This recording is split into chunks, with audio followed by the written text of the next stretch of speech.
উম্মতের জন্য মিলাদুন নবীতে আমল করার কিছুই নাই,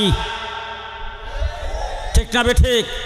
আসেন সিরাতুন নবী, উযু রাসূলের সুন্নত তরিকায় করবেন, সিরাতুন নবী গোসল রাসূলের সুন্নত তরিকায় করবেন, সিরাতুন নবী দোকানদারি রাসূলের সুন্নত তরিকায় করবেন, সিরাতুন নবী রাস্তার পাশে দিয়ে হাঁটবেন, সিরাতুন নবী নামাজ 5 ওয়াক্ত পড়বেন, সিরাতুন নবী রমজান মাসে রোজা রাখবেন, সিরাতুন নবী সেহরি রাসূলের দেওয়া সুন্নত তরিকায় খাবেন, সিরাতুন নবী ইফতার রাসূলের দেওয়া সুন্নত তরিকায় করবেন, সিরাতুন নবী তাহাজ্জুদ পড়বেন, সিরাতুন নবী মাথার চুল কাটবেন রাসূলের তরিকায়, সিরাতুন নবী হাতে পায়ের নখ কাটবেন রাসূলের তরিকায়, সিরাতুন নবী 3.5 হাত বডি রাসূলের রঙে রঙিন করবেন, সিরাতুন নবী আপনার চলাফেরা যাবতীয় সবকিছু রাসূলের রঙে রঙিন হবে, সিরাতুন নবী, ঠিক না ঠিক? মুহাম্মদুর রাসূলুল্লাহ সাল্লাল্লাহু আলাইহি সাল্লামের সিরাতুন নবীর উপর যেই ব্যক্তি আমল করবে সেই ব্যক্তিকে রাসূল ডাক দিয়ে বলবেন আমার উম্মত। কি বলবেন? আস্তে কও, কি বলবেন? আমার উম্মত। এবার আসেন দেখি, রাসূল সাল্লাল্লাহু আলাইহি সাল্লামকে সবচাইতে বেশি ভালোবেসেছেন রাসূল জন্মের পরে হুজুর আকরাম সাল্লাল্লাহু আলাইহি সাল্লামের প্রথম জীবনে 2 জন ব্যক্তি, একজনের নাম হইল আবু লাহাব, আরেকজনের নাম হইল আবু বকর। কয়জন? একজনের নাম আবু লাহাব, আরেকজনের নাম আবু বকর। এবার দেখেন, আবু লাহাব রাসূলের জন্মে খুশি হইয়া বান্দিকে সাথে সাথে আজাদ করে দিয়েছেন। খুশি না? জি, খুশি হইয়া কি করছে? বান্দিরে আজাদ করে দিয়েছেন। এবার জিজ্ঞেস করতে চাই, আবু লাহাব জান্নাতে যাইব তো? জি, যাইব তো?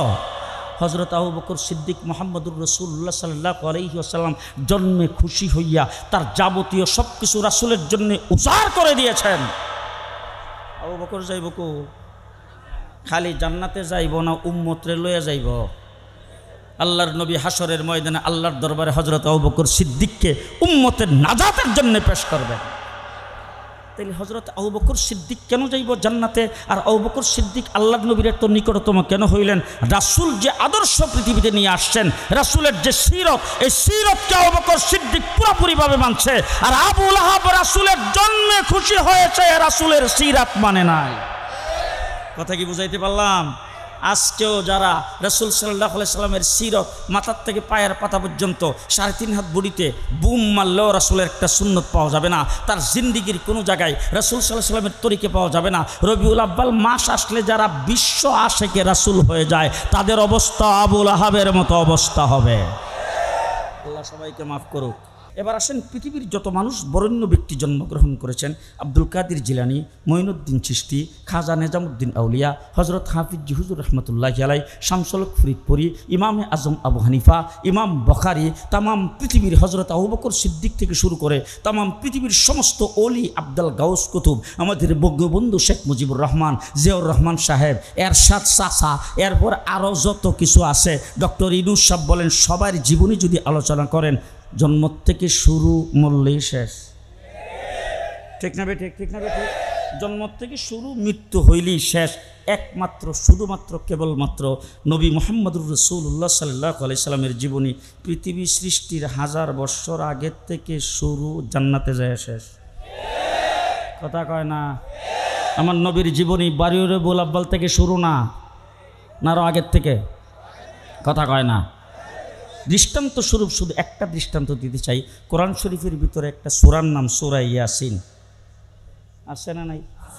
এই সূরা ইয়াসিন সম্পর্কে হাদিসে পাকে আসছে, আল্লাহ পাক এই সূরাটাকে পৃথিবী সৃষ্টির 1000 বছর আগে তেলাওয়াত করেছেন। কতদিন আগে? 1000 বছর আগে। এখন পৃথিবী সৃষ্টির 1000 বছর আগে এই সূরার প্রথমে আল্লাহ পাক কি বলেছেন? ইয়াসিন ওয়াল কোরআনিল হাকিম ইন্নাকা লামিনাল মুরসালিন। বুঝেন ভালো করিয়া? ইয়াসিন আমার নবী মুহাম্মদুর রাসূলুল্লাহ সাল্লাল্লাহু আলাইহি সাল্লামের একটি সিফতি নাম। আল্লাহ পাক যেন ডাক দিয়েছেন, ও আমার মাহবুব ইয়াসিন ওয়াল কোরআনিল হাকিম, হিকমতে পরিপূর্ণ কোরআনের কসম, ইন্নাকা লামিনাল মুরসালিন, নিশ্চয়ই আপনি রসুলগণের মধ্যে শ্রেষ্ঠ রাসূল। খুব ভালো করে বুঝেন, নিশ্চয়ই আপনি, নিশ্চয় আসতে, নিশ্চয় আপনি। এখন মুফতি মাহবুবুল্লাহ সাহেব এখানে বসা আছে, উনি একজন বরেণ্য ব্যক্তি, উনি একজন পূজনীয় ব্যক্তি, উনি একজন বড় আলেম, বড় মুফতি, উনি একজন সম্মানিত ব্যক্তি। আমি যদি ওনাকে সম্বোধন করতে চাই তাহলে আমার শব্দটা কি হবে? আপনি। উনি এখানে উপস্থিত থাকলে না দূরে থাকলে? উপস্থিত থাকলে। তাইলে উপস্থিত কোনো ব্যক্তিকে তার সম্মান ইজ্জত বজায় রেখে যদি সরাসরি সম্বোধন করা হয়, সেইখানে সম্বোধন করা হয় আপনি, আপনি, আপনি, ঠিক কিনা? এবার মুফতি মাহবুবুল্লাহ সাহেবকে জিজ্ঞেস করে দেখেন, আরবি গ্রামারে, আরবি অক্ষরের মধ্যে, আরবি ভাষায় এই যে একটা অক্ষর কাফ জমির, সেটা কোনখানে ব্যবহার হয়? কোনো ব্যক্তিকে সামনাসামনি সরাসরি তার ইজ্জত আর সম্মান দিয়ে যদি সম্বোধন করা হয়, আরবি ভাষায় সেখানে ব্যবহার হয় কা, বাংলায় হলো আপনি, আপনি, আপনি। কথা কি বুঝাইতে পারতেছি? এবার আসেন দেখি আল্লাহ তাবারক ওয়া তাআলা কোরআন শরীফের ভিতরে কি বলছেন। ইন্নাকা লামিনাল মুরসালিন, নিশ্চয়ই আপনি রসুলগণের মধ্যে শ্রেষ্ঠ রাসূল। তাহলে কি বোঝা গেল? আল্লাহ পাক আল্লাহর হাবিবকে সামনে বসায়া কয় বছর আগে? হ্যাঁ, মানে আজকের থেকে 1000 বছর আগে না পৃথিবী সৃষ্টির 1000 বছর আগে? এবার আসেন 30 পারা কোরআন তালাশ করে দেখেন, যেখানে আল্লাহ পাক আল্লাহর হাবিবকে সম্বোধন করেছেন সব জায়গায় বলেছেন কা, আপনি, আপনি, আপনি।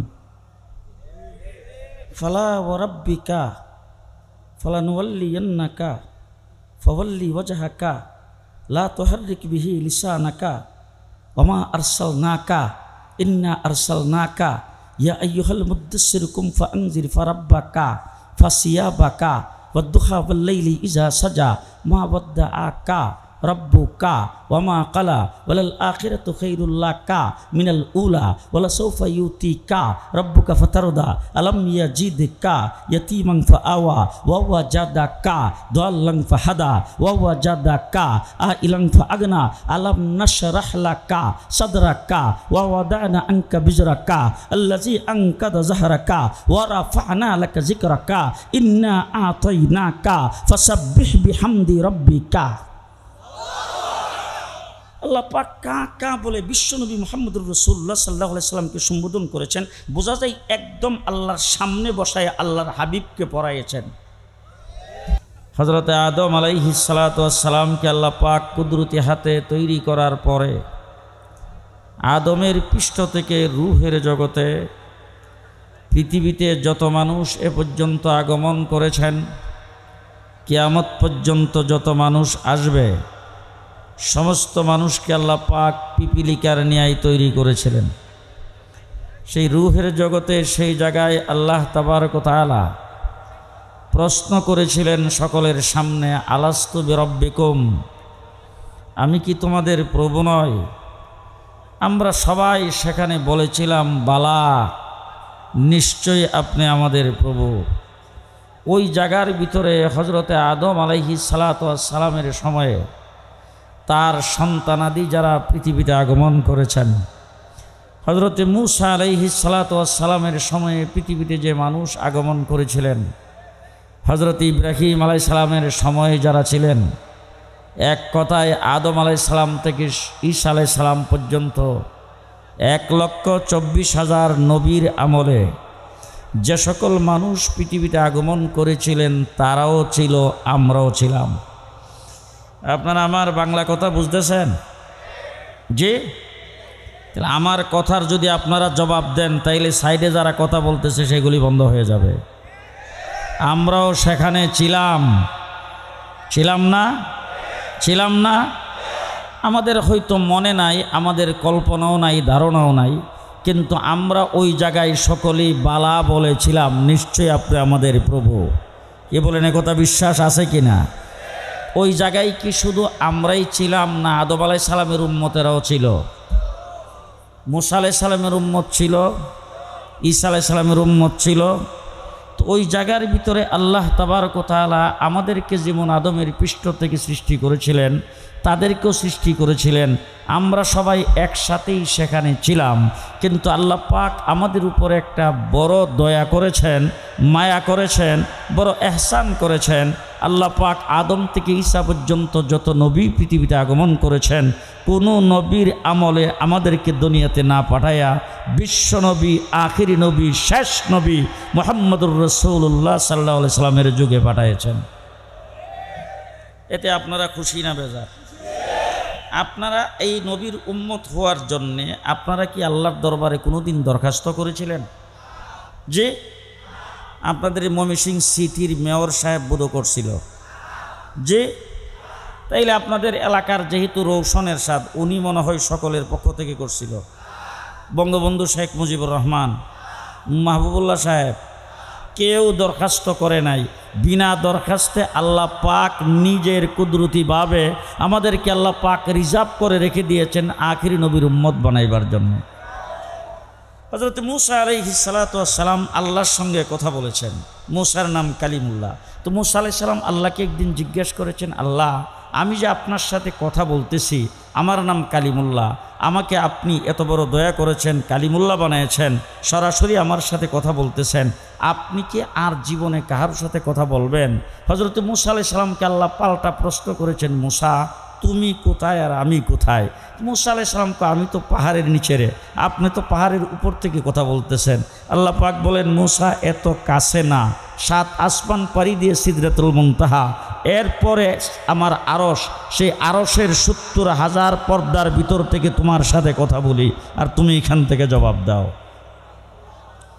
আরশের 70,000 পর্দার ভিতর থেকে তোমার সাথে কথা বলি, আর তুমি এখান থেকে জবাব দাও। তোমার নাম কালিমুল্লাহ, তোমাকে তাওরীত কিতাব দিয়েছি, তুমি নবী, তুমি রসুল, তোমার কাছে জিবরাইল আমিন উহি নিয়ে আসেন, তুমি উহি প্রাপ্ত একজন ব্যক্তি।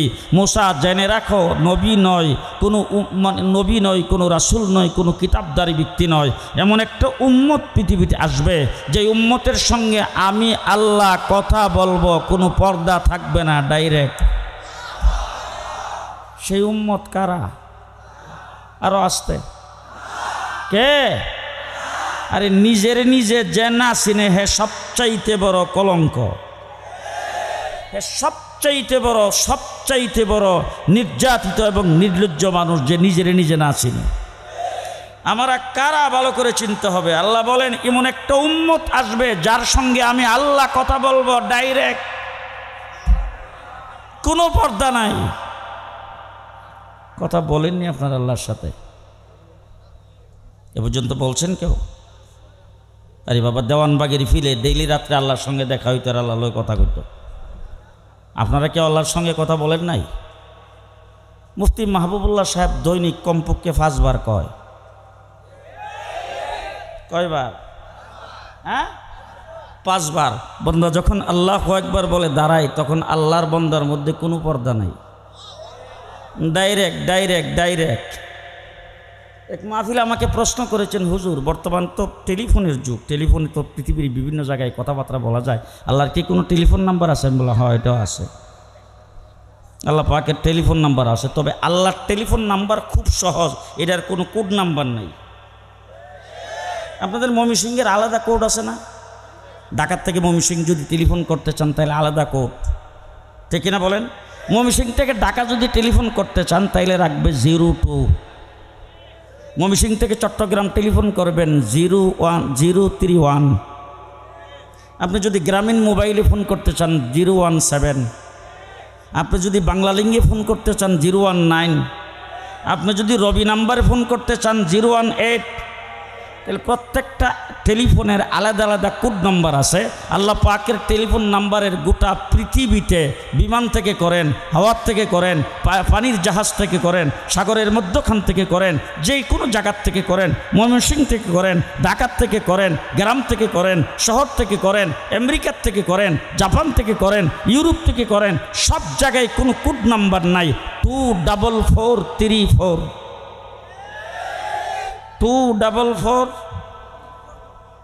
244 ফজরের নামাজের ফরজ কয় রাকাত, জোহরের নামাজের কয় রাকাত, আসরের নামাজের কয় রাকাত, মাগরিবের কয় রাকাত, এশার কয় রাকাত? 24434। এই মাহফিলেই আমাকে কিছুক্ষণ পর একটা স্লিপ দিছে একজনে, হুজুর বর্তমান তো মোবাইলের যুগ, আল্লাহর কোনো মোবাইল নাম্বার নাই। আমি বললাম, হ্যাঁ ওইটাও আছে, ওটা আরো সহজ। ওইটা আরো সহজ, ওইটা মাত্র 222 এটা কেমনে বলে? রাত্রে 2টার সময় উঠবা, 2 রাকাত নামাজ পড়বা, 2 ফোঁটা চোখের পানি ফেলাইবা, ডাইরেক্ট কোনো পর্দা নাই। হযরত মূসা আলাইহিস সালামকে আল্লাহ বলছেন, মূসা তোমার সাথে কথা বলি তো পার্ট টাইম, নির্দিষ্ট জায়গায় তুমি কুহে তুরের নিকটে আসো, আর সেই জায়গায় তোমার সাথে কথা বলি। এমন একটা উম্মত পৃথিবীতে আসবে যে উম্মতের সাথে আমি আল্লাহ 24 ঘন্টা কথা বলার জন্য আমার কথার ভান্ডার তাদের হাতে ছেড়ে দিয়ে রাখবো। আল্লাহ পাকের কথার ভান্ডার 30 পারা কোরআন আমাদের কাছে আসে না নাই? আসে না নাই? আল্লাহ তাবারক ওয়া তাআলা সেই নিয়ামত আল্লাহ আমাদেরকে দান করছেন। খুশি না বেজার? কোনো দরখাস্ত করেছিলাম? কোনো দরখাস্ত করি নাই। ও রুহের জগতে আল্লাহ পাক আমাদেরকে বাছাই করেছেন, বাছাই করে সেই জায়গায় রিজার্ভ করে রেখে দিয়েছেন আখিরি নবীর উম্মত বানাইবার জন্য। মুহাম্মদুর রাসূলুল্লাহ সাল্লাল্লাহু আলাইহি ওয়াসাল্লামের উম্মত খুশি না বেজার? সবাই খুশি? কে কে খুশি বলেন তো? সবাই খুশি তো? সবাই খুশি। আবার হাত নামান। আমার রাসূল সাল্লাল্লাহু আলাইহি ওয়াসাল্লামের উম্মত আমরা। আমার নবী হলেন গোটা সৃষ্টি জগতের মকসুদ, উদ্দেশ্য কথা বুঝে না যে আমার রাসূল যদি পৃথিবীতে না আসতো ময়মনসিংহ নামে কোনো জেলা হইতো না। আমার নবী যদি পৃথিবীতে না আসতো বাংলাদেশ নামে কোনো দেশ হতো না। আমার রাসূল পৃথিবীতে না আসলে ঢাকা নামে কোনো রাজধানী হতো না। আমার রাসূল পৃথিবীতে না আসলে 71 মুক্তিযুদ্ধ হতো না, বঙ্গবন্ধু নামে কোনো লিডার হতো না। মুহাম্মদুর রাসূলুল্লাহ সাল্লাল্লাহু আলাইহি ওয়াসাল্লাম সৃষ্টি জগতের মকসুদ। আমার রাসূল সাল্লাল্লাহু আলাইহি সাল্লাম হলেন মকসুদ। আদম আলাইহিস সালামকে আল্লাহ সৃষ্টি করেছেন কুদরতি হাতের দ্বারা। আমার নবী হলেন মকসুদ।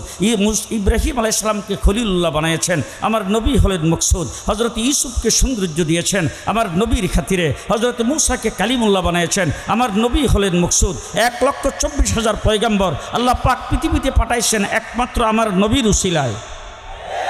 মুহাম্মদুর রাসূলুল্লাহ সাল্লাল্লাহু আলাইহি ওয়াসাল্লাম সৃষ্টি জগতের মকসুদ। মকসুদ যেটা এটা কিন্তু সবার পরে আসে। মকসুদটা আগে আসে না পরে আসে? দৃষ্টান্ত স্বরূপ বলতে চাই, আপনারা যদি না মানেন পরে বাদ দিয়ে দিয়েন, এখন কিছুক্ষণের জন্য মেনে নেন। আমি আজকের মাহফিলে আসছি অনেক দেরি করে। ঢাকায় আবার অনেকগুলি মিটিং ছিল, মিটিং করে সাথে সাথে আমি রওনাই হয়েছি রাত্রে 7:30 8টার পরে। তো যাই হোক, আমি এখানে আসছি আজকে কিছুক্ষণের জন্য ধরে নেন। আজকের যে এই সুন্দর প্যান্ডেল, এই স্টেজ, এই মাইক, এই সুন্দর লাইট লাগাইছেন, আপনারা এখানে জমায়েত হয়েছেন, এই পুরা আয়োজনটাই মৌলানা মাহবুবুল্লাহ সাহেব আমাকে দাওয়াত করেছেন। আমি এইখানে দাওয়াত কবুল করেছি, আমি আসব এই উদ্দেশ্যে আজকের আয়োজন। কিছুক্ষণের জন্য মানেন, পরে বাদ দিয়ে দিয়েন। আমি আসব এই জন্যই আজকের এই আয়োজন। এবার জিজ্ঞেস করতে চাই, বলুন তো আমি আসছি আগে না প্যান্ডেল করছেন আগে? জি, মাইকটা তো আমি আসার পরে লাগাইছেন, মাইকও আগে, লাইটগুলি তো আমি আসার পরে, লাইটও আগে, স্টেজটা। জি, আমি হইলাম এই মাহফিলের মূল উদ্দেশ্য, মূল মকসুদ। আমি আসছি পরে, প্যান্ডেল করেছেন আগে, আমি আসছি পরে, মাইক লাগাইছেন আগে। ঠিক তেমনি করে গোটা সৃষ্টি জগতের মূল মকসুদ বিশ্বনবী মুহাম্মদুর রাসূলুল্লাহ সাল্লাল্লাহু আলাইহি ওয়াসাল্লাম, তিনি আসছেন পরে। আল্লাহ পাক আসমান জমিন তৈরি করেছেন আগে। কথা কি বুঝাইতে পারতেছি? আরেকটা দৃষ্টান্ত দিলে আরেকটু ভালো করে বুঝবেন। সেটা হলো, আমরা ভাত খাই চাউলের না ধানের? ধানের। চাউলের। চাউল আগে না ধান আগে? জি, আপনাদের ময়মনসিংহের সিস্টেম আমার জানা নাই, বাকি আমার দেশের বাড়ি যেহেতু ব্রাহ্মণবাড়িয়া, আশা করি কাছাকাছি হবে। সর্বপ্রথম দান্ডারে পানি দিয়ে ভিজায় তারপরে এটারে চাপ দিয়ে রাখে। 2-3 দিন পরে বের হয় গেরা। গেরা বুঝে না? গেরারে আপনাদের দেশে কি কয়? গেরা বুঝেন? গেরা। গেরাটা যখন বের হয় তখন খিচুড়ি ফাঁক করে খায়, পোলাও, পায়েস। এটারে নিয়ে কাদা মাটির মধ্যে ফালাই, এটারে বলে জ্বালা। জ্বালা যে বানিয়ে এলো, উদ্দেশ্য হলো চাউল। উদ্দেশ্য কি? চাউল। এই জ্বালাটা আস্তে আস্তে কিছুটা বড় হইল, উদ্দেশ্য হলো চাউল। ক্ষেতের থেকে উঠে নিয়ে লম্বা করে লাইন দিয়ে লাগাইলো, উদ্দেশ্য হলো চাউল। এরপরে সার দিছে, গোবর দিছে, পানি দিছে, হুইটার দিছে, আগাছা পরিষ্কার করছে, উদ্দেশ্য হলো চাউল। ধান গাছটা বড় হইয়া ধানের শীষ ধরছে, উদ্দেশ্য হলো চাউল। ক্ষেতের মধ্যে ফাঁকছে, উদ্দেশ্য হলো চাউল। আগে কাশি দিয়ে কাটতো, এখন মেশিন দিয়ে কাটছে, উদ্দেশ্য হলো চাউল।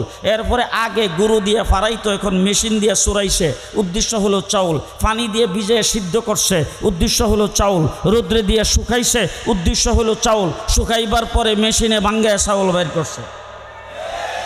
চাউল আসলো সকলের, উদ্দেশ্য কি ছিল? আগে যত কিছু করলো কোন উদ্দেশ্যে? চাউলের উদ্দেশ্যে। চাউল আসছে সকলের পরে।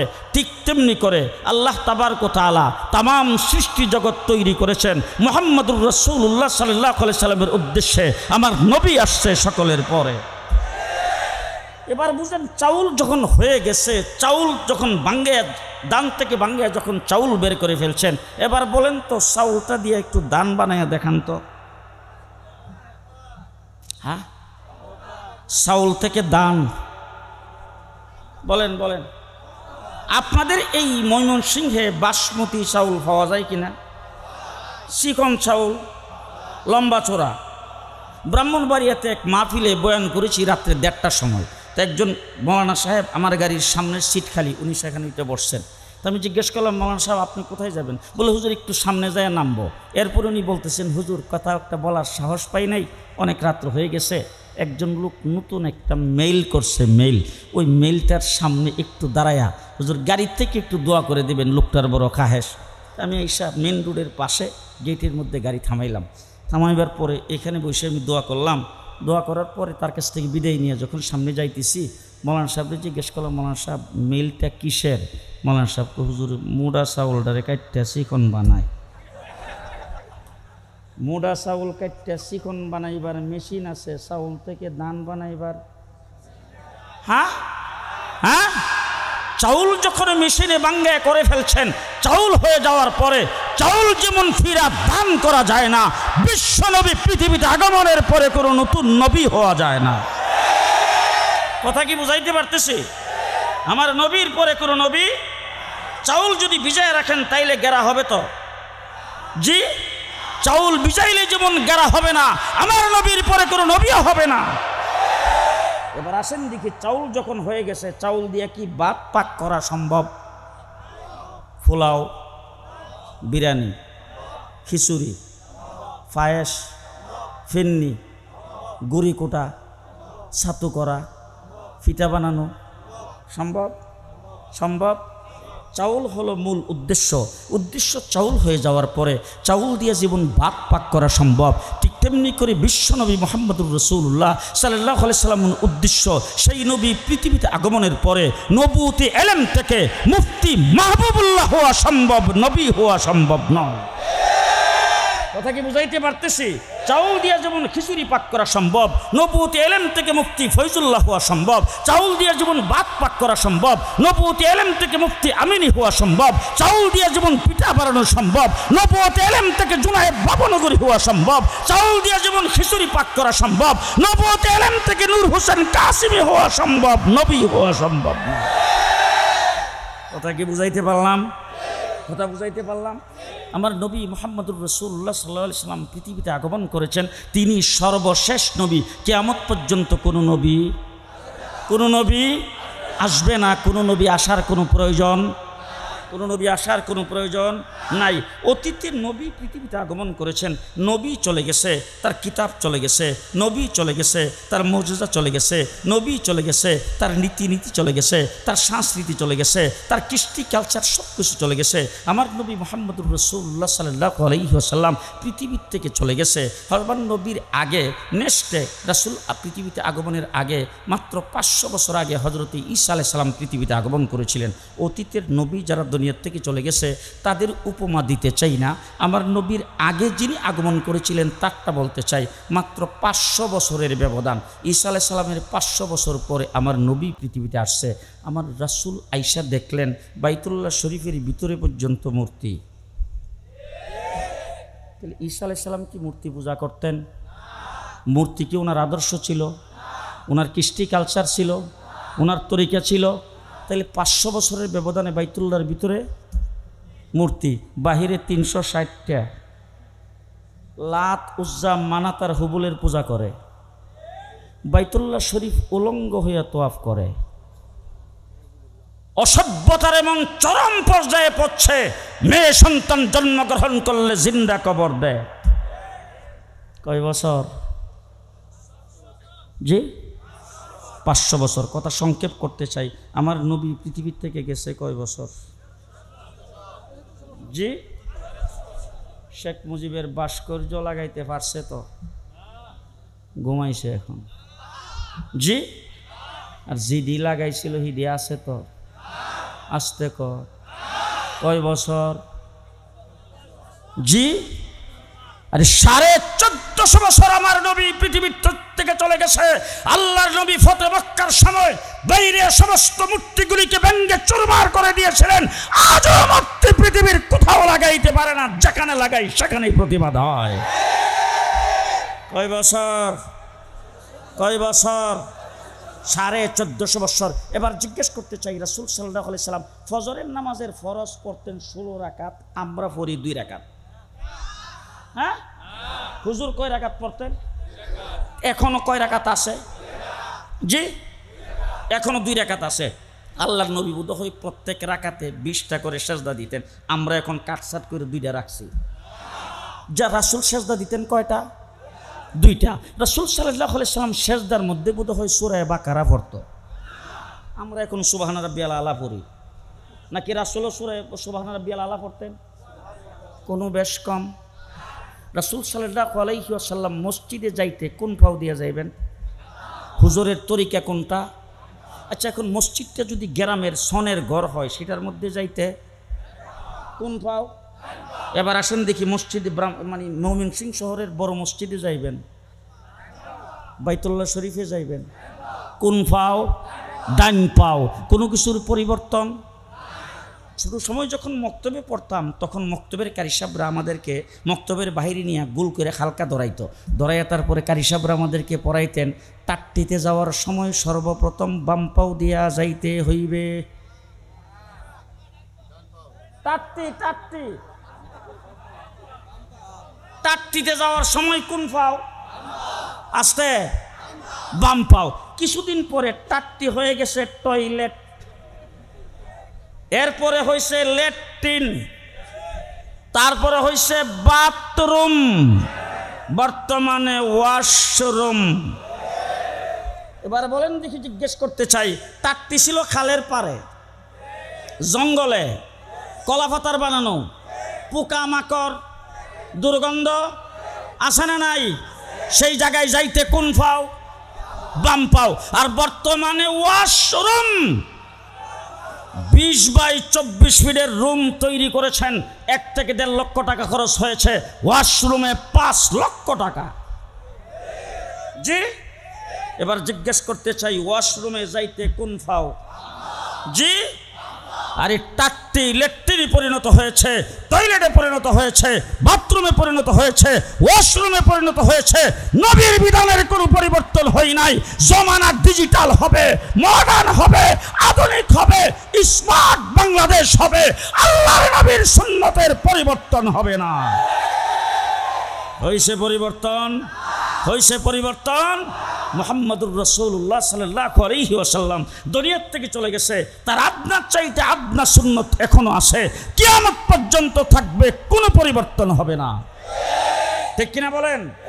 আমার নবী মুহাম্মদুর রাসূলুল্লাহ সাল্লাল্লাহু আলাইহি সাল্লাম যত মানুষ দেখেন পৃথিবীতে, হযরত মাওলানা মুফতি মাহবুবুল্লাহ সাহেব, উনি বাংলাদেশের একজন বরেণ্য শাইখুল হাদিস, তো উনি যখন ইন্তেকাল করবে, আল্লাহ ওনাকে লম্বা হায়াত দান করুক, উনি ইন্তেকাল করলে ওনার ভক্তবৃন্দ যারা আছে তারা কিন্তু স্মারক গ্রন্থ বের করবে, ওনার জীবনী গ্রন্থ বের করবে না? ওনার জীবনীর যে আলোচনাটা হবে, সে আলোচনাটা কোনখান থেকে শুরু হবে? জন্ম থেকে শুরু, মরলেই শেষ। কথা কয় না? জি এবার আসেন পৃথিবীর যত মানুষ বরেণ্য ব্যক্তি জন্মগ্রহণ করেছেন, আব্দুল কাদের জিলানী, মঈনুদ্দিন চিশতি, খাজা নিজামুদ্দিন আউলিয়া, হজরত হাফিজ হুজুর রহমতুল্লাহ আলাই, শামসুল হক ফরিদপুরি, ইমামে আজম আবু হানিফা, ইমাম বখারি, তামাম পৃথিবীর হজরত আবু বকর সিদ্দিক থেকে শুরু করে তামাম পৃথিবীর সমস্ত ওলি, আব্দুল গাউস কুতুব, আমাদের বঙ্গবন্ধু শেখ মুজিবুর রহমান, জিয়াউর রহমান সাহেব, এরশাদ চাচা, এরপর আরও যত কিছু আছে, ডক্টর ইউনূস সাহেব বলেন, সবার জীবনী যদি আলোচনা করেন, জন্ম থেকে শুরু মরলেই শেষ। ঠিক না বেঠিক? ঠিক না বেঠিক? জন্ম থেকে শুরু, মৃত্যু হইলেই শেষ। একমাত্র শুধুমাত্র কেবলমাত্র নবী মুহাম্মদুর রাসূলুল্লাহ সাল্লাল্লাহু আলাইহি সাল্লামের জীবনী পৃথিবী সৃষ্টির 1000 বছর আগের থেকে শুরু, জান্নাতে যায় শেষ। কথা কয় না? আমার নবীর জীবনী বারিউরে বুল আব্বাল থেকে শুরু না, না আরও আগের থেকে? কথা কয় না? দৃষ্টান্ত স্বরূপ শুধু একটা দৃষ্টান্ত দিতে চাই। কোরআন শরীফের ভিতরে একটা সূরার নাম সূরা ইয়াসিন আছে না নাই? এই সূরা ইয়াসিন সম্পর্কে হাদিসে পাকে আসছে, আল্লাহ পাক এই সূরাটাকে পৃথিবী সৃষ্টির 1000 বছর আগে তেলাওয়াত করেছেন। কতদিন আগে? 1000 বছর আগে। এখন পৃথিবী সৃষ্টির 1000 বছর আগে এই সূরার প্রথমে আল্লাহ পাক কি বলেছেন? ইয়াসিন ওয়াল কোরআনিল হাকিম ইন্নাকা লামিনাল মুরসালিন। বুঝেন ভালো করিয়া? ইয়াসিন আমার নবী মুহাম্মদুর রাসূলুল্লাহ সাল্লাল্লাহু আলাইহি সাল্লামের একটি সিফতি নাম। আল্লাহ পাক যেন ডাক দিয়েছেন, ও আমার মাহবুব ইয়াসিন ওয়াল কোরআনিল হাকিম, হিকমতে পরিপূর্ণ কোরআনের কসম, ইন্নাকা লামিনাল মুরসালিন, নিশ্চয়ই আপনি রসুলগণের মধ্যে শ্রেষ্ঠ রাসূল।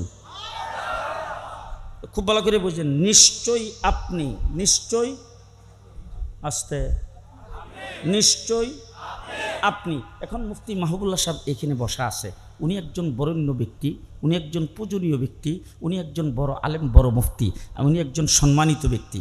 আমি যদি ওনাকে সম্বোধন করতে চাই তাহলে আমার শব্দটা কি হবে? আপনি। উনি এখানে উপস্থিত থাকলে না দূরে থাকলে? উপস্থিত থাকলে। তাইলে উপস্থিত কোনো ব্যক্তিকে তার সম্মান ইজ্জত বজায় রেখে যদি সরাসরি সম্বোধন করা হয়, সেইখানে সম্বোধন করা হয় আপনি, আপনি, আপনি। ঠিক কিনা?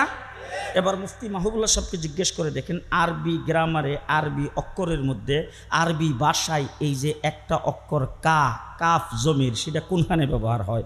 কোনো ব্যক্তিকে সামনাসামনি সরাসরি তার ইজ্জত আর সম্মান দিয়ে যদি সম্বোধন করা হয়, আরবি ভাষায় সেখানে ব্যবহার হয় কা, কা, কা। বাংলায় হলো আপনি, আপনি, আপনি। কথা কি বুঝাইতে পারতেছি? এবার আসেন দেখি আল্লাহ তাবারক ওয়া তাআলা কোরআন শরীফের ভিতরে কি বলছেন। ইন্নাকা লামিনাল মুরসালিন, নিশ্চয়ই আপনি রসুলগণের মধ্যে শ্রেষ্ঠ রাসূল। তাহলে কি বোঝা গেল? আল্লাহ পাক আল্লাহর হাবিবকে সামনে বসায়া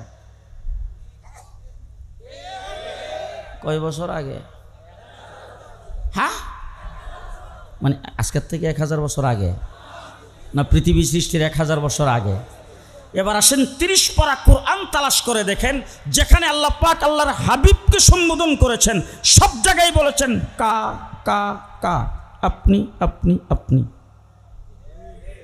ফালা ওয়া রাব্বিকা ফালানুওয়াল্লিয়ান্নাকা ফাওয়াল্লি ওয়াজহাকা লা তুহাররিক বিহি লিসানাকা ওয়া মা আরসালনাকা ইন্না আরসালনাকা ইয়া আইয়ুহাল মুদ্দাসসির কুম ফাআনজির ফারাব্বাকা ফাসিয়াবাকা ওয়াদ্দুহা ওয়াল-লাইলি ইযা সাজা মা ওয়াদ্দাআকা রাব্বুকা ওয়া মা ক্বালা ওয়ালাল আখিরাতু খায়রুল লাকা মিনাল উলা ওয়ালা সাওফা ইউতিকা রাব্বুকা ফাতারদা আলাম ইয়াজিদকা ইয়াতীমান ফাআওয়া ওয়া ওয়াজাদাকা দাল্লান ফাহাদা ওয়া ওয়াজাদাকা আইলান ফাআগনা আলাম নাশরাহ লাকা সাদরাকা ওয়া ওয়াদানা আনকা বিজরাকা আল্লাযী আনকাদা যাহরাকা ওয়া রাফা'না লাকা যিকরাকা ইন্না আ'তাইনাকা ফাসাব্বিহ বিহামদি রাব্বিকা। আল্লাহ পাক কা কা বলে বিশ্বনবী মুহাম্মদুর রাসূলুল্লাহ সাল্লাল্লাহু আলাইহি সাল্লামকে সম্বোধন করেছেন। বোঝা যায় একদম আল্লাহর সামনে বসায় আল্লাহর হাবিবকে পড়াইয়েছেন। ঠিক না বে ঠিক? এবার আসুন দেখি আজকের মাহফিলের সভাপতি মুফতি মাহবুবুল্লাহ সাহেব রেনিয়া আমরা আল্লাহকে একটা কথা জিগাই যে আল্লাহ আপনি এই যে কা কা আপনি আপনি কইয়া শুধু আপনার হাবিবকে একাই সম্বোধন করলেন, সরাসরি ওনাকেই সম্বোধন করলেন, আপনি আর কাউকে তার সাথে শরীকও করলেন না, আর কাউকে আপনি স্মরণ করলেন না। এবার আল্লাহ তাবারক ওয়া তাআলার পক্ষ থেকে জবাবটা কি আসে? আল্লাহ পাক জবাব দিয়ে, দেখো আমি যে কা কা বলে আপনি আপনি বলে আমার হাবিবকে সম্বোধন করেছি, একাই ওনাকে সম্বোধন করেছি, আর কাউকে শরীক করো নাই, এটা যদি তোমরা প্রশ্ন করতে চাও তাহলে তোমাদেরকে আমি জিজ্ঞেস করতে চাই, তামাম পৃথিবী যখন অন্ধকার, বাইতুল্লাহর চতুর্দিকে যখন মূর্তি লাগিয়েছেন, বাইতুল্লাহর ভিতরে যখন মূর্তি লাগিয়েছেন, আমার ঘর যখন উলঙ্গ হয়ে তোয়াফ করে, তখন পৃথিবীতে আমার হাবিব সাল্লাল্লাহু আলাইহি সাল্লাম পৃথিবীতে আগমন করেছে, তার পক্ষে কথা বলার কেউ নাই। নিজের আপন চাষা কালিমার দাওয়াত দেওয়ার পরে পাথর হাতি নিয়ে উঠছে, পাথর নিক্ষেপ করেছে তার গায়ে, তার রাস্তার মধ্যে কাঠা বিছানো হয়, রাস্তা দিয়ে হাইটে গেলে পাথর নিক্ষেপ করা হয়, ময়লা তার শরীরের মধ্যে ঢেলে দেওয়া হয়, সেজদায় যাওয়ার পরে উটের নাড়ি বুড়ি ঢেলে দেওয়া হয়। গোটা মক্কার জমিনে না গোটা পৃথিবীতে তার পক্ষ সমর্থন করার কেউ নাই, কেউ নাই, তার পক্ষে কথা বলার কেউ নাই, তার পক্ষে মানববন্ধন করার কেউ নাই, তার পক্ষে তাকে সহযোগিতা করার মতো কেউ নাই। এমন সময় তামাম পৃথিবীর সমস্ত জালেম শক্তিকে পরোয়া না করে, সমস্ত শক্তিকে বাদ দিয়ে, কাউকে পরোয়া না করে একা আমার হাবিব বাইতুল্লাহকে সামনে নিয়ে দাঁড়িয়েছেন। আল্লাহু আকবার। আমি জিজ্ঞেস করতে চাই, তোমরা যদি প্রশ্ন করো আমি কেন ইন্না আতাই না কা বললাম, আমি জিজ্ঞেস করতে চাই, বলো তো দেখি আমার হাবিব তখন আমাকে কি বলে সম্বোধন করেছেন? সুবহানাকা। আপনারাও ঘুমাইছেন? সুবহানাকা ওয়া বিহামদিকা ওয়া তাবারাকা ইসমুকা ওয়া তাআলা জাদ্দুকা ওয়ালা ইলাহা গায়রুকা আলহামদুলিল্লাহি রাব্বিল আলামিন আর রহমানির রহিম মালিকি ইয়াউমিদ্দিন ইয়াকা না'বুদু ইয়াকা নাস্তাঈন আল্লাহুম্মা ইন্না নাস্তাঈনুকা ওয়া নাস্তাগফিরুকা ওয়া নু'মিনু বিকা ওয়া নাতাওয়াক্কালু আলাইকা ওয়া নুসনি আলাইকাল খাইর ওয়া নাশকুরুকা ওয়া লা নাকফুরুকা ওয়া নাখলাউ ওয়া নাতরুকু মান ইয়াফজুরুকা আল্লাহুম্মা ইয়াকা না'বুদু ইয়াকা নাস্তাঈন। আল্লাহ পাক বলেন तमाम পৃথিবীর কোনো কিছুকে পরোয়া না করে, সব কিছুকে বাদ দিয়ে, সমস্ত জালেম শক্তির মধ্যখানে, মূর্তির মাঝখানে আমার ঘর বাইতুল্লাহকে সম্মান দেখে আমি আল্লাহর উপর ভরসা করে মুতাওয়াজ্জহ হয়ে আমার হাবিব বলছেন সুবহানাকা, আমি আল্লাহ বলছি ইন্না আতাইনাকা। মুহাম্মদুর রাসূলুল্লাহ সাল্লাল্লাহু আলাইহি সাল্লামের আলোচনা পৃথিবী সৃষ্টির 1000 বছর আগের থেকে শুরু। আমার নবী মুহাম্মদুর রাসূলুল্লাহ সাল্লাল্লাহু আলাইহি সাল্লামের গোটা জীবনটা 3 ভাগে ভাগ করা। কয় ভাগ? 3 ভাগ। ভালো করে মুখস্থ করবেন। মিলাদুন নবী, সিরাতুন নবী, হায়াতুন নবী। কয় ভাগ? কয় ভাগ? কয় ভাগ? বলেন বলেন বলেন বলেন। মিলাদুন নবী, সিরাতুন নবী, হায়াতুন নবী। এবার বলেন তো দেখি, মিলাদ শব্দের অর্থ হলো জন্ম। মিলাদ শব্দের অর্থ জন্ম। মিলাদুন নবী মানে নবীর জন্ম। মিলাদুন নবী মানে নবীর জন্ম। সিরাত শব্দের অর্থ হলো জীবন আদর্শ।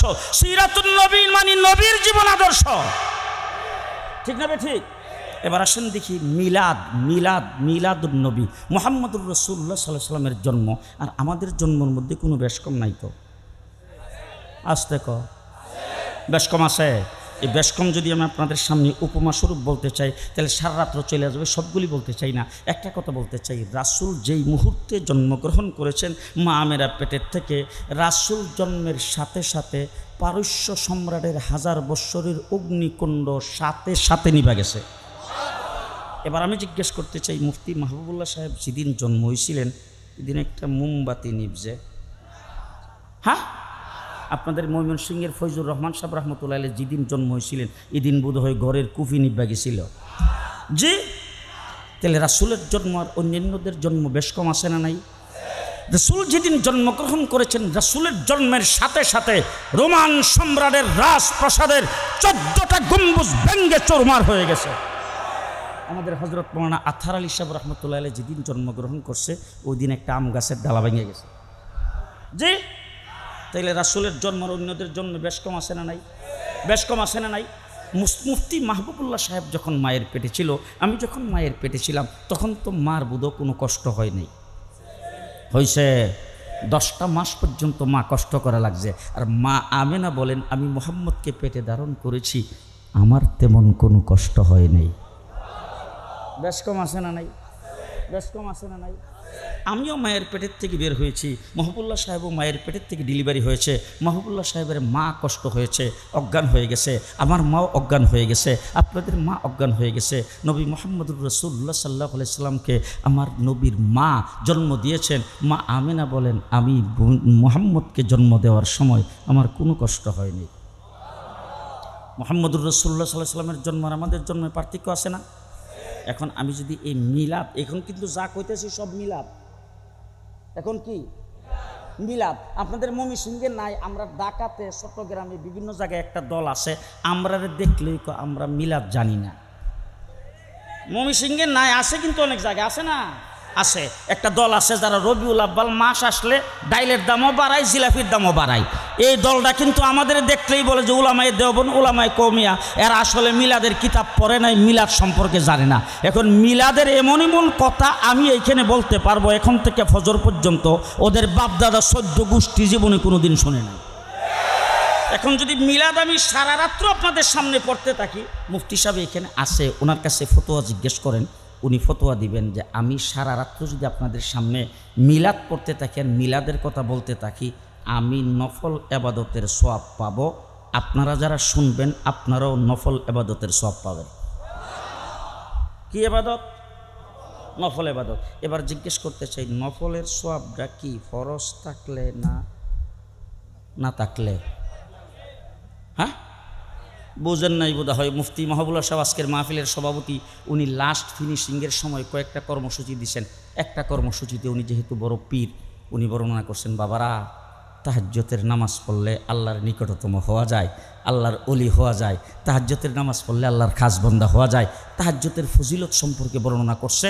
আপনারা যারা দাঁড়ানো বসা অবস্থায় শুনছেন, এখান থেকে এক ব্যক্তি শুই না যে এত ফজিলত তাহাজ্জুদের, আর তাহাজ্জুদ পড়লে যখন আল্লাহর ওলি হওয়া যায়, আল্লাহর ওলি হয়ে গেলাম, এত সহজ কাম সারে গেডা। তো গেছে রাত্রে 1টার সময় বাসায় যাইয়া বেগম রে ডাক দেখো, বেগম তুমি ঘুমাও, আজকে তাহাজ্জুদের যে ফজিলত শুনছি, তাহাজ্জুদ না পড়ে আর ঘুমাইতাম না। 4টা পর্যন্ত তাহাজ্জুদ পড়া বেগম রে ডাক দেখো, বেগম 4টা বাজে, এখন ঘুমাইতেছি, 10টার আগে ডাইকো না।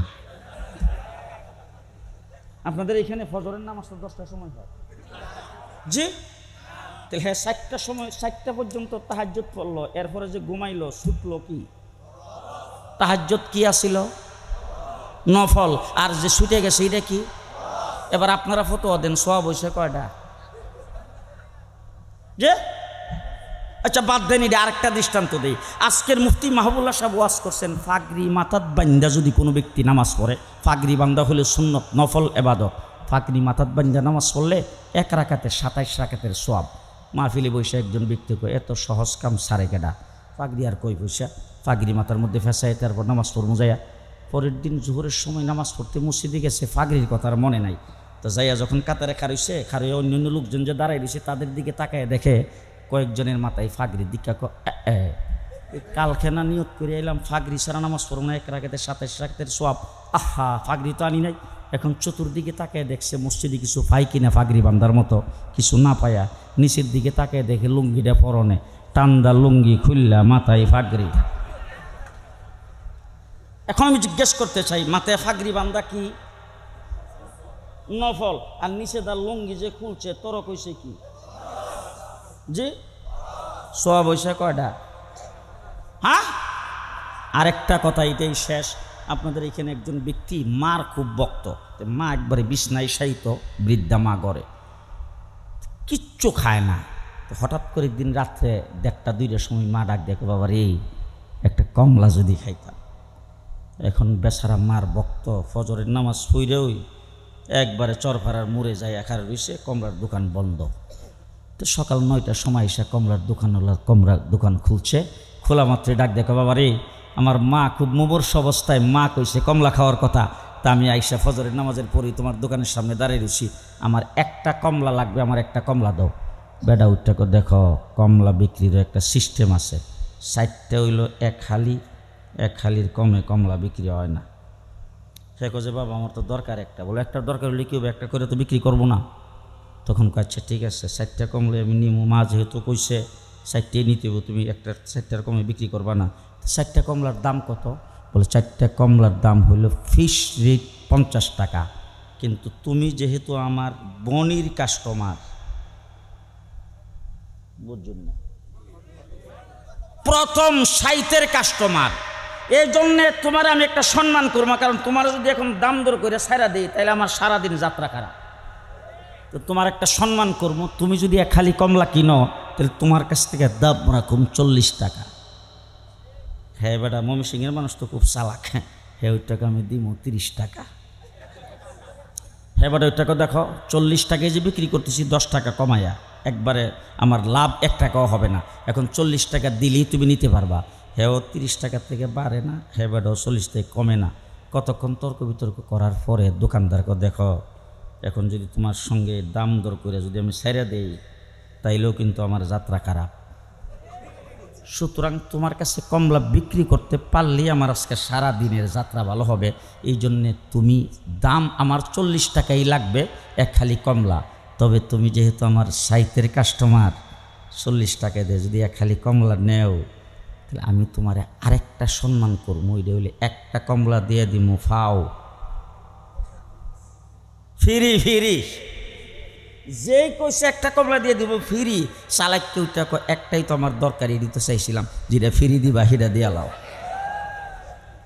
দিব তো আসতে ক দিব না। দোকানদারের কাছে কিছু থাকলে হিডা লয়ে উঠবো, কথা কয় না যে যে সারা বছর 24 ঘন্টা রাত্র দিন মাথার থেকে পায়ের পাতা পর্যন্ত নবীর আদর্শ নাই, কথাবার্তায় নবীর আদর্শ নাই, বিশ্ব নবীর উম্মতের কোনো নিশানা তার ভিতরে নাই, রাজনীতি করে ধর্মনিরপেক্ষতাবাদের কমিউনিস্টের বক্তৃতা বিবৃতি আল্লাহর নবীর আদর্শের বিরুদ্ধে, তার মেয়ের বিয়া, ছেলের বিয়া, দোকানদারি, ব্যবসা বাণিজ্য যাবতীয় সব কিছু নবীর বিরুদ্ধে চলে।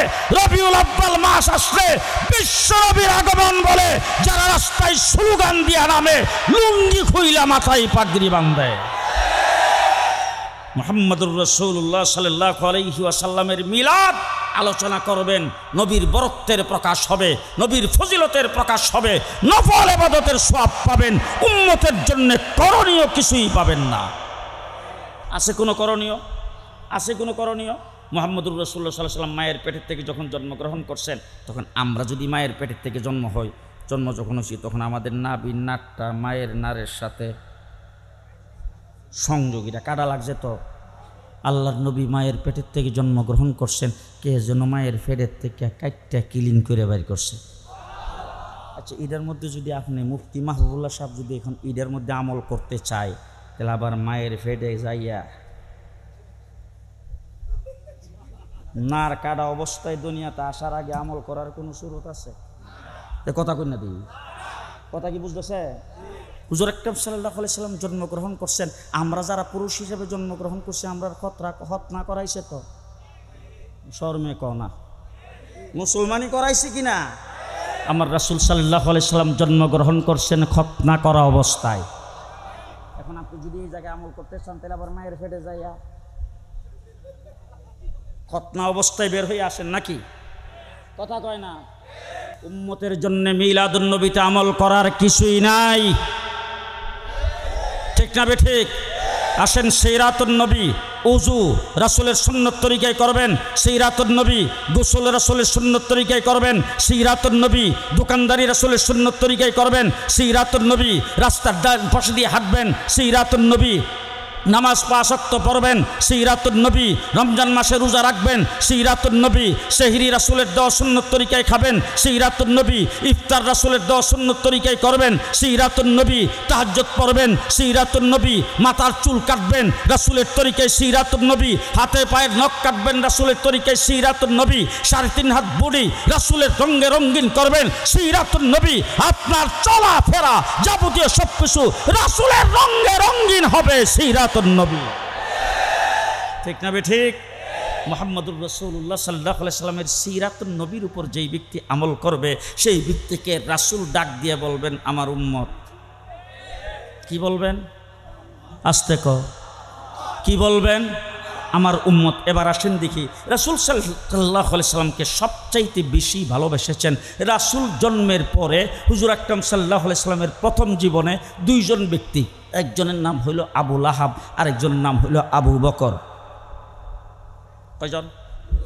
একজনের নাম আবু লাহাব, আরেকজনের নাম আবু বকর। এবার দেখেন আবু লাহাব রাসূলের জন্মে খুশি হইয়া বান্দিকে সাথে সাথে আজাদ করে দিয়েছেন। খুশি না? জি, খুশি হইয়া কি করছে? বান্দিরে আজাদ করে দিয়েছেন। এবার জিজ্ঞেস করতে চাই, আবু লাহাব জান্নাতে যাইব তো? জি, যাইব তো? হযরত আবু বকর সিদ্দিক মুহাম্মদুর রাসূলুল্লাহ সাল্লাল্লাহু আলাইহি ওয়াসাল্লাম জন্মে খুশি হইয়া তার যাবতীয় সব কিছু রাসূলের জন্য উজাড় করে দিয়েছেন। আবু বকর যাইব কো? খালি জান্নাতে যাইব না উম্মতরে লইয়া যাইব? আল্লাহর নবী হাসরের ময়দানে আল্লাহর দরবারে হযরত আবু বকর সিদ্দিককে উম্মতের নাজাতের জন্য পেশ করবেন। তাইলে হযরত আবু বকর সিদ্দিক কেন যাইব জান্নাতে? আর আবু বকর সিদ্দিক আল্লাহর নবীর এত নিকটতম কেন হইলেন? রাসূল যে আদর্শ পৃথিবীতে নিয়ে আসছেন, রাসূলের যে সিরত, এই সিরতকে আবু বকর সিদ্দিক পুরোপুরিভাবে মানছে। আর আবু লাহাব রাসূলের জন্মে খুশি হয়েছে, রাসূলের সিরাত মানে নাই। কথা কি বুঝাইতে পারলাম? আজকেও যারা রাসূল সাল্লাল্লাহু আলাইহি সাল্লামের সিরত মাথার থেকে পায়ের পাতা পর্যন্ত 3.5 হাত বডিতে বুম মারলেও রাসূলের একটা সুন্নত পাওয়া যাবে না, তার জিন্দিগির কোনো জায়গায় রাসূল সাল্লাল্লাহু আলাইহি সাল্লামের তরিকে পাওয়া যাবে না। রবিউল আব্বাল মাস আসলে যারা বিশ্ব আশেকে রাসূল হয়ে যায়, তাদের অবস্থা আবু লাহাবের মতো অবস্থা হবে। আল্লাহ সবাইকে মাফ করুক। মুহাম্মদুর রাসূলুল্লাহ সাল্লাল্লাহু আলাইহি সাল্লামের তরিকা মতো চলতে রাজি আছেন? রাসূলের সুন্নত মোতাবেক চলতে রাজি আছেন? কে কে রাজি? হাত উঠান তো দেখি। আল্লাহ কবুল মঞ্জুর করুক। সকলে বলেন আমিন। ওয়া আখিরু দাওয়ানা আলহামদুলিল্লাহি রাব্বিল আলামিন। আসসালামু আলাইকুম ওয়া রাহমাতুল্লাহি ওয়া বারাকাতুহু।